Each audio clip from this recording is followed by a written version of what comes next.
Kapag naranasan mong maghirap, malalaman mo ang value ng pera. May mga tao ang tingin sa pera, papel lang, madaling gastusin, madaling ubusin. Kasi hindi pa nila naranasang matulog nang walang kasiguraduhan kung saan kukuha ng pagkain kinabukasan.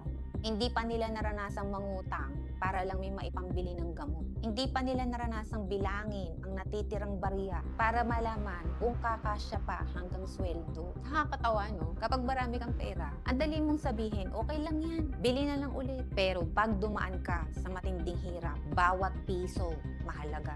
Bawat sentimo iniingatan, bawat desisyon pinag-iisipan. Doon mo maiintindihan kung bakit may mga tao hindi basta-basta gumagastos. Hindi dahil kuripot sila, kundi dahil alam nila ang pakiramdam ng mawala. Alam nila ang pakiramdam ng walang mailabas kapag may emergency. Alam nila ang pakiramdam ng gusto mong tumulong pero ikaw mismo ang kapos. At kapag naranasan mo na ang totoong hirap, hindi ka na basta mag-aaksaya. Hindi ka na basta magyayabang. Hindi ka na basta mangmamaliit ng taong nagtitipid. Dahil alam mong isang maling desisyon lang, pwedeng bumalik ang lahat ng pinaghirapan mong takasan.